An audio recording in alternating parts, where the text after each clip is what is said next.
Olá, pessoal. Agora vamos começar a nossa conversa sobre essa estrutura que se chama tabela hash. Das estruturas vistas até agora, nós vimos apenas estruturas lineares ou estruturas flats, que cada um tem a sua política de acesso e a sua forma de trabalho. Então, nós vimos a fila, nós vimos que respeita a ordem temporal, nós vimos a pilha, que respeita a ordem temporal inversa, e nós vimos a lista, que é uma estrutura linear de acesso sequencial, tá? Onde se entra pelo primeiro elemento, primeiro nó da lista, e aí consegue-se navegar por toda a lista seguindo apontadores. É uma estrutura de alocação dinâmica que não tem desperdício de espaço. Entretanto, todas essas estruturas têm o método de busca dela é linear. No caso da fila e da pilha, que não tem naturalmente um método de busca, é possível implementar. Entretanto, a complexidade desses métodos continua sendo linear. E a questão é: será que é possível melhorar esses métodos de buscar, de remover e de acrescentar para que eles tenham um tempo constante? E a resposta é sim, porque nós vamos fazer uso de uma nova estrutura que tem uma lógica completamente diferente das estruturas vistas até agora. Bem, para falar de tabela hash, é importante relembrar o conceito de tabela de mapa ou de dicionário, que é uma estrutura que vai armazenar dados baseado numa outra informação que se chama de chave. Então, basicamente, o que a estrutura faz é mapear uma chave em um valor, onde a chave é usada para identificar a informação e o valor é a informação em si que vai estar associada a essa chave. Então, nos mapas e dicionários, as operações padrões são você colocar algo lá dentro da estrutura, que é o método put, em que você dá a chave e o valor, tá? Na hora que você vai buscar, você busca pela chave, e na hora que você vai remover, você remove pela chave. Então, a chave é a informação primordial para se localizar um elemento lá ou qualquer valor lá dentro da estrutura. Então, a exemplo, teríamos uma tabela em que nós teríamos duas colunas. Na primeira eu tenho a chave e na segunda eu tenho a informação que está armazenada lá dentro. E aqui, entendendo a cada registro, a cada linha dessa tabela, tem-se a noção da informação desejada, sob forma de registro, em que, neste caso, nós temos as capitais mapeadas, a sigla, na realidade, mapeada para a respectiva capital do estado. E a ideia é, se formos olhar no nível mais baixo, a chave ela vai servir como informação para se conseguir localizar um índice numa determinada tabela. Tá? Então a ideia é, a chave ela me vai servir, certo, como um apontador ou a informação para eu descobrir em que índice o elemento vai estar em determinada tabela. Então esse é todo o segredo das estruturas que trabalham como forma de map ou tabela hash. Tá? Imagine que existem outros conceitos, tá? Imagine que eu tenho aqui todas as possíveis siglas para os estados, tá? Só que em tempo de execução eu não estou usando todas, eu estou usando apenas um subconjunto dessas chaves, tá? Então são duas noções que se trabalham, que vêm à tona quando se usa a tabela hash. É o universo de todas as possíveis chaves e também tem o conjunto efetivamente usado de chaves, tá? Então, que estrutura poderia dar um acesso direto para eu encontrar essa informação em tempo constante? Nós vimos que das estruturas que têm um tempo constante, o array, certo? Ou que a tabela ela pode ser vista como um array, certo? Dado que eu tenho um índice, eu consigo acessar todos os elementos em um tempo constante. Tá? Então, que estrutura seria essa? A ideia seria ter um array também por baixo para que eu consiga localizar essa informação, mas eu vou ter que resolver o meu problema de mapear uma chave para um índice desse array. Então, esse problema daqui, que eu tenho uma tabela com duas colunas, na realidade, ele é uma abstração para que eu pegue uma chave, que é uma sigla de um estado, mapeie ela de alguma forma para um inteiro. E esse inteiro vai ser, na realidade, o índice da minha tabela, tá? Perdão, da minha informação, certo? O índice do array, onde a informação está guardada, e eu vou lá recuperar ou modificar ou buscar ela através desse índice. Com isso daí, eu consigo minhas operações em um tempo constante.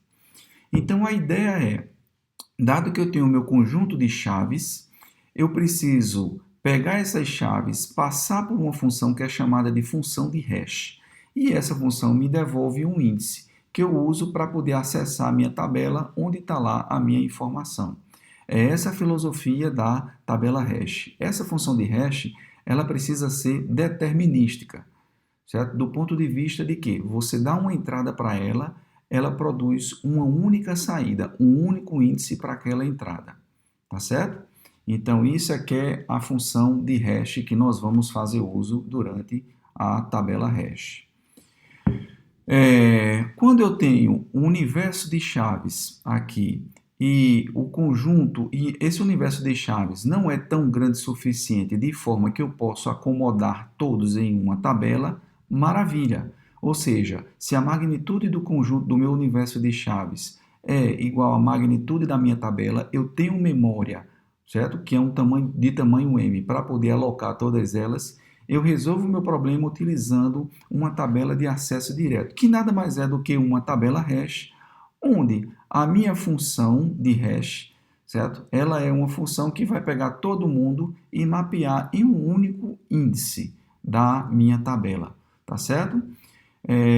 Essa função de hash, ela vai pegar uma chave, na realidade, e vai gerar um índice entre 0 e m-1. No caso da tabela de acesso direto, ela precisa ser sobrejetora. Uma chave, ela é mapeada para um valor, certo? Eu não posso ter duas chaves sendo mapeadas para um valor. E também injetora. Cada valor é referente a apenas uma chave. Se a função é injetora e sobrejetora, relembrando da matemática, ela é uma função bijetora. Então, a tabela de acesso direto é a solução ideal para o problema em que eu quero armazenar coisas em uma estrutura que eu consigo acessá-las em um tempo constante. Tá? Então, como seria o método de put? Eu simplesmente vou, para colocar esse valor associado a essa chave na minha estrutura, eu calculo qual seria o índice através da minha função de hash, tá? Uso ele como índice da minha estrutura e coloco a informação lá dentro. Para remover, eu simplesmente calcularia o índice, iria lá na tabela nesse índice e setaria para null. E para buscar, eu simplesmente retornaria o resultado lá que está dentro da tabela, calculado através da função de hash. Uso o hash para poder calcular um índice e retorno o que está lá dentro da tabela. Tudo isso, como é acesso direto, é tempo constante. Entretanto, se esse universo de chaves for maior do que a estrutura da tabela, ou ele for tão grande que não vale a pena alocarmos uma estrutura imensa na memória do nosso computador. Tá? Então, se isso acontece, obviamente eu vou precisar tentar resolver o problema em um tempo constante ou próximo de um tempo constante, mas vou pagar um preço para isso. Tá? O que pode acontecer é, se eu não tenho espaço para guardar todo mundo ao mesmo tempo, tá? Logicamente, alguém aí vai concorrer por uma mesma posição.